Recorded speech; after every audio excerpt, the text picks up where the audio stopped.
Bonjour à toutes et à tous, j'espère que vous avez passé une bonne semaine. On va commencer ce week-end riche en foot avec la presse italienne qui est choquée par le résultat du match d'hier soir en Serie A. Leader incontesté avec 18 points d'avance sur l'Inter Milan, le Napoli accueillait la Lazio qui est devenu le briseur de Naples comme l'écrit la Gazzetta dello Sport. Les Romains se sont imposés sur la plus petite démarche au stade Diego Armando Maradona 1-0. Pour le Corriere dello Sport, c'est surtout la victoire de Sarri sur Spalletti.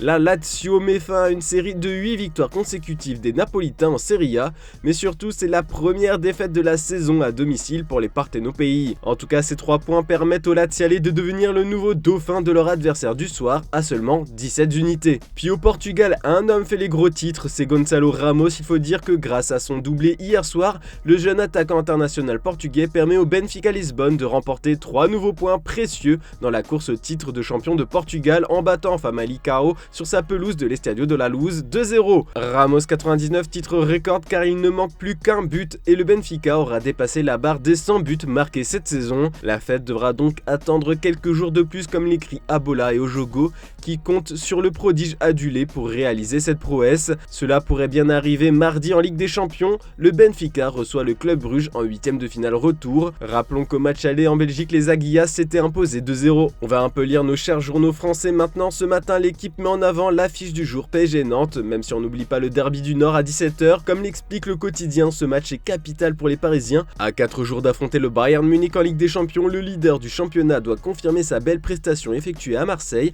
en espérant que l'affaire Hakimi ne va pas polluer l'atmosphère du vestiaire. Comme le rapporte le média sportif ce matin, les enquêteurs ont mis la main sur une conversation entre l'accusatrice et celle qu'elle aurait appelée à l'aide pour venir la chercher chez Achraf Hakimi le 25 février dernier, date du viol présumé. Le média indique que selon des sources concordantes, le contenu de ces messages, notamment certains qui ont été échangés avant la rencontre samedi soir, apparaît beaucoup plus opaque aux enquêteurs qui essaient encore d'en comprendre le sens. Puis le journal The Athletic a lâché une petite bombe sur l'avenir de Messi cette nuit. Le commissaire de la MLS, Don Garber, a déclaré que la Ligue et l'Inter Miami sont prêts à tout pour faire venir la Pulga aux États-Unis l'été prochain. Ils sont actuellement en train de trouver un moyen de faire signer le joueur avec le club de Beckham en adaptant le règlement qui plafonne les salaires. Direction l'Angleterre maintenant, une grosse majorité des tabloïds du pays ont hâte d'assister au Northwest Derby entre Manchester United et Liverpool à Anfield.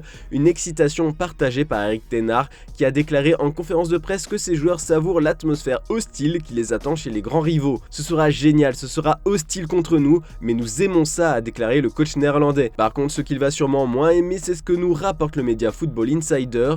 West Ham voudrait débarrasser les Red Devils de 3 joueurs cet été, le défenseur anglais Harry Maguire, le milieu de terrain écossais Scott McTominay et l'attaquant français Anthony Martial. David Moyes est un grand admirateur du trio et les a présélectionnés comme cible potentielle pour le mercato estival. Et du côté du rival Manchester City, Pep Guardiola s'est montré très remonté en conférence de presse, notamment contre l'arbitrage anglais. Selon lui, Manchester City n'est pas arbitré comme les autres. Il estime que les arbitres anglais sanctionnent davantage son équipe pour gagner plus de temps de jeu que les autres. Il prend d'ailleurs un exemple, le match face aux Gunners. Ne me faites pas perdre mon temps, s'amuse à titrer The Manchester Evening News. Nous sommes l'équipe qui perd le moins de temps et pourtant nous avons pris un jaune pour ça contre Arsenal. S'il y a un peu de gain de temps, ne vous inquiétez pas, Ederson aura un carton jaune. Ça dépend de la façon dont l'arbitre gère la situation, mais je suis presque sûr qu'il y aura toujours un jaune pour Ederson, alors qu'il y a des millions de matchs avec des équipes qui viennent à l'Etihad et qui gagnent du temps, critique le Catalan de 52 ans. D'ailleurs, ce dernier a aussi désigné son successeur, comme le rapporte le Daily Star, avant de peut-être affronter Manchester City la saison prochaine en Premier League. Vincent Kompany va retrouver Pep Guardiola et son ancien club en quart de finale de la Cup le 18 mars prochain avec Burnley. Admiratif du travail de son ancien joueur avec le club de Championship, Guardiola est persuadé que Kompany prendra un jour sa succession à City. On va terminer ce tour d'Europe en Espagne. Bon, la plupart des journaux du pays ne parlent que de Formule 1 ce matin, c'est compréhensible, mais on a quand même trouvé une info qui concerne le Real Madrid et elle est importante. D'après les journalistes d'AS, les dirigeants madrilènes doutent très clairement des capacités de Karim Benzema pour continuer à performer au club. Sa fragilité physique et ses performances sont pointées du doigt par le quotidien espagnol. Benzema a déjà raté 12 matchs à cause de 7 problèmes physiques différents et il est bien en dessous de ses standards de la saison précédente. La direction de la Casablanca craint que cela se poursuive à cause de son âge, 35 ans. Du coup, il serait déjà convaincu qu'il faut le remplacer et cette fois par un homme qui le pousserait vraiment sur le banc. Si le quotidien évoque les classiques Kylian Mbappé, Erling Haaland, Hendrik, ils mettent ce samedi comme favori Dusan Vlahovic. Le buteur de la Juve plaît énormément aux dirigeants malgré un possible prix élevé, 100 millions d'euros. Voilà, c'est tout pour ce samedi, on se retrouve demain matin pour une nouvelle revue de presse. Bonne journée à toutes et à tous.